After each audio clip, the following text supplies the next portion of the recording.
Bloody rubbish. Rubbish. Is this live now? All right. It is live. Oh, well, I'll do it now anyway. Even though it's just come on. It is 7:30. Anybody that might have been waiting for the live, apologies. We've had some technical difficulties here at home with our internet, and it has only just come good. Where are we? Anyway, I think probably one of the saving graces is that there's probably not that many people that attend these lives anyway.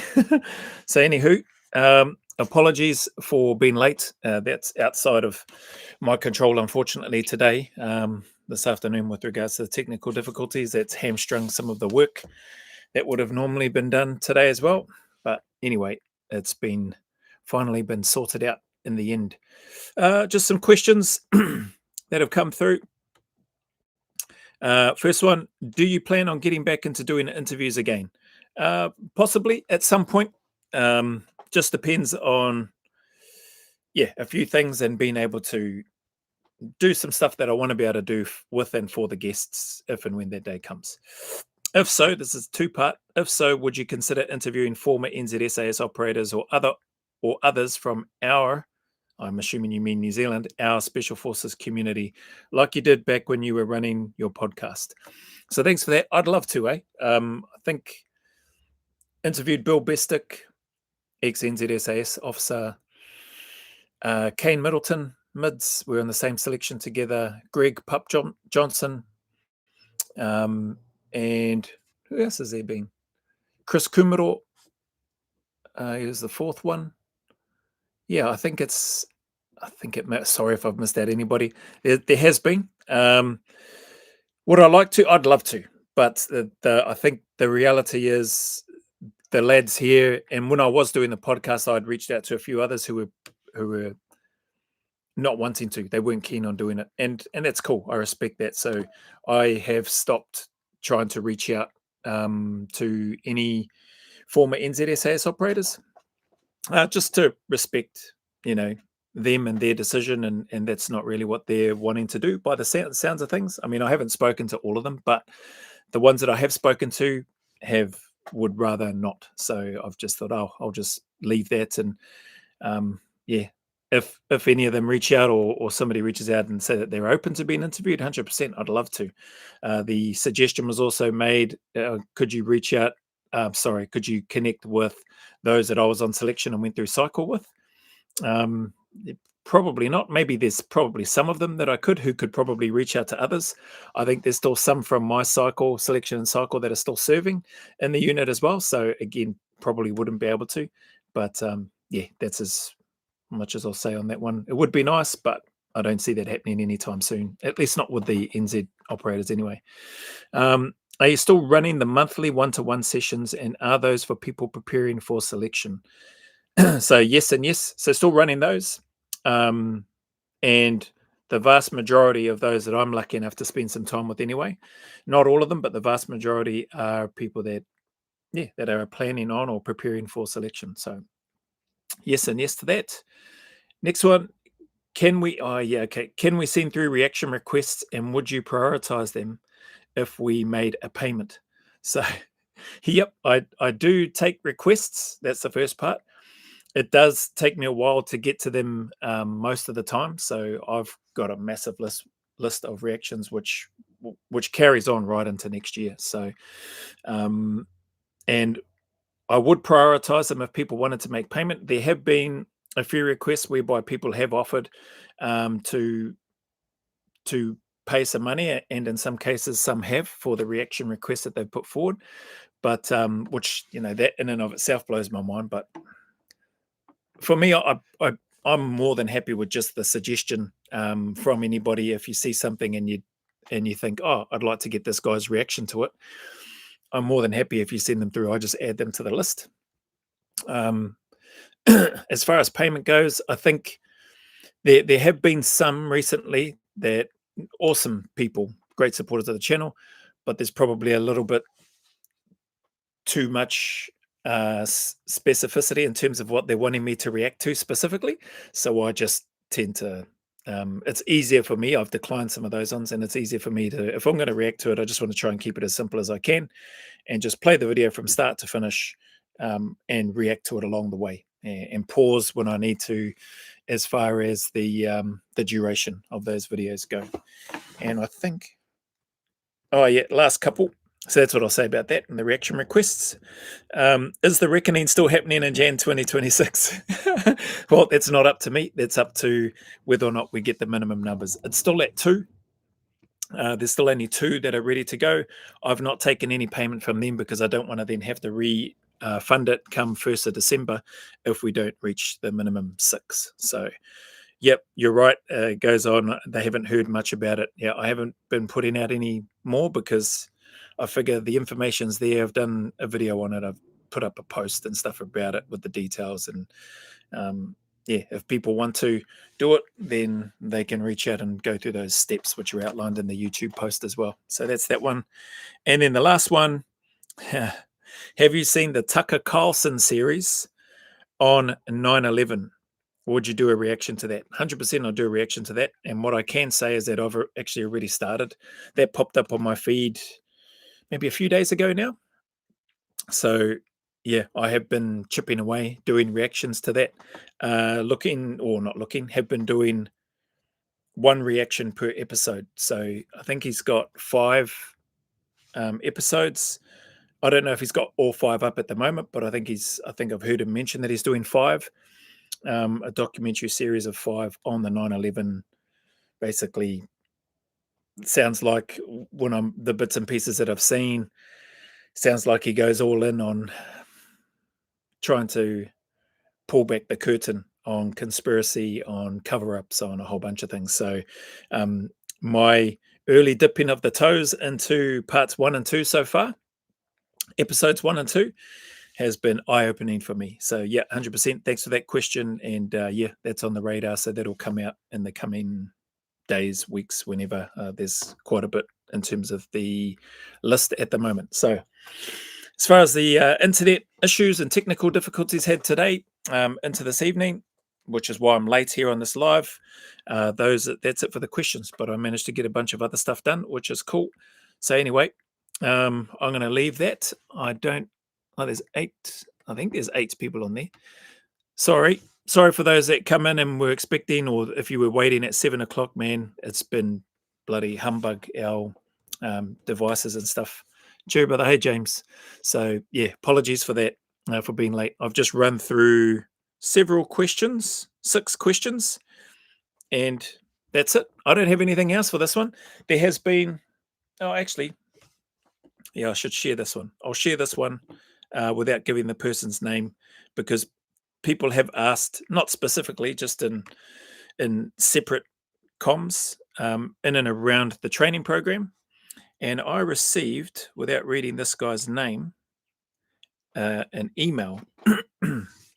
This was a little while ago now, and it just says, "G'day, Jay. G'day, Joe.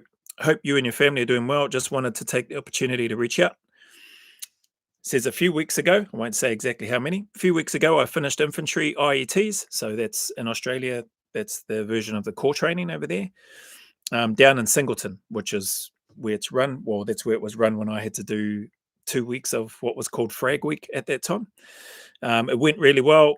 This person, who I was fortunate enough to connect with prior to him going there, mentions, I was lucky enough to be recognized with an award, Best at Physical Training. That's pretty awesome, at the end of the course.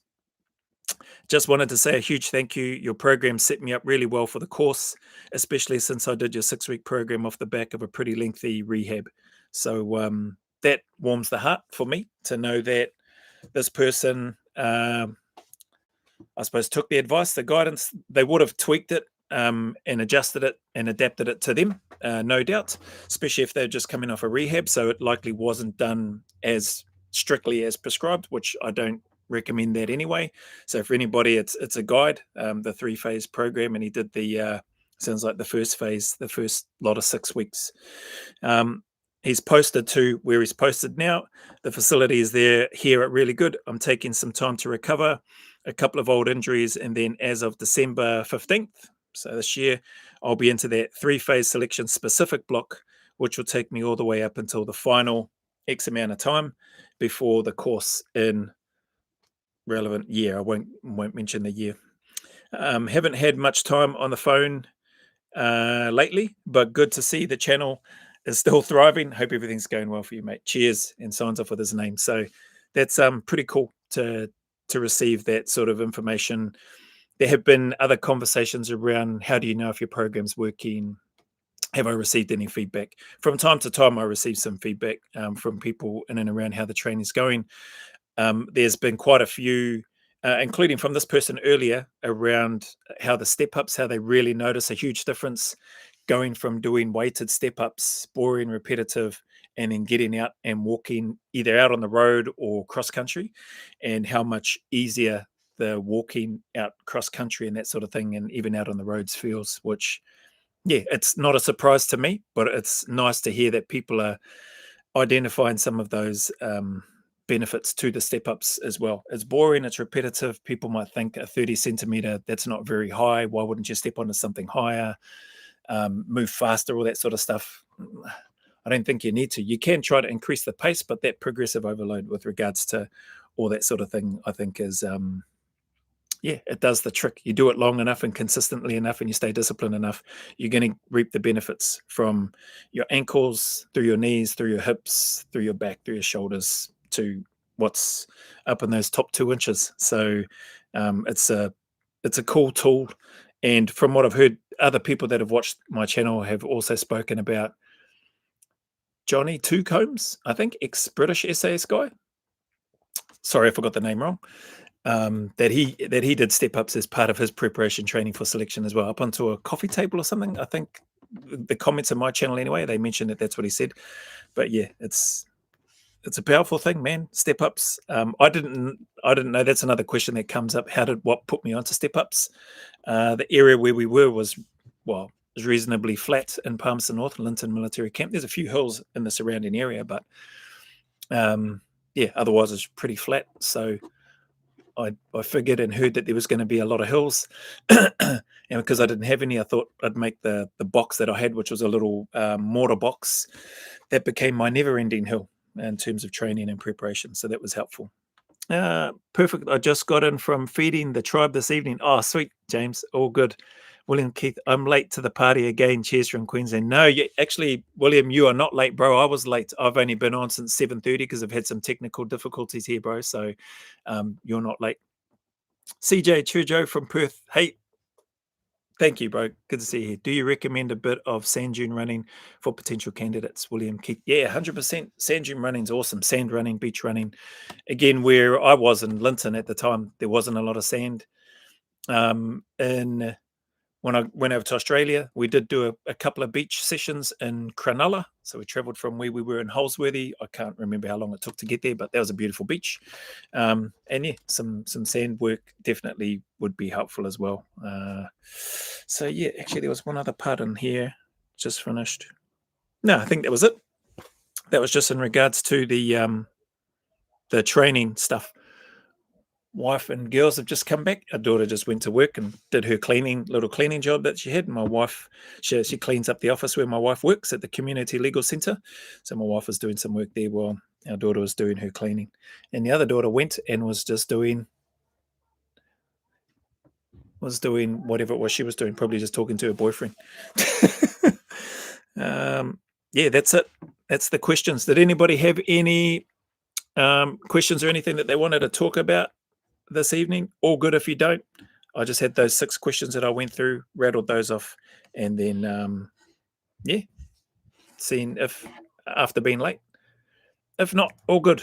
Appreciate your time in that anyway. Hopefully that helped, William, with regards to recommending a bit of sand dune running for potential candidates. Yep, do sand dune running, soft sand would definitely be a good little tool to use. I don't know if you need to do a heck of a lot of it, because you're not doing a lot of sand dune running on the selection. Different story if you were, but yeah, it'll help in terms of fitness and training and overall preparation. I think that's it. All right. thank you very much again, everybody. Appreciate your time. Again, apologies for jumping onto this late, only 15 minutes ago. But yeah, hopefully get something out of that. If you missed it, you can go back and see the 6 questions that I went through and answered, probably in record quick time for me, which would be a first. So anyway, have a beautiful weekend wherever you are. Those in Perth, those in Queensland, those in Aotearoa here in New Zealand. One of the things I recommend is Rogaine for getting fast with map reading. Yeah, nice, cool suggestion. I think I just saw a reaction or something on there. Anyway, thank you, Zole. Have a beautiful weekend. Thank you for your time and support once again. Much appreciated. If there's things that you want to talk through or want me to go through on these lives, feel free to send them through either in a comment or whatever on the email on the channel. My email can be found in the channel description.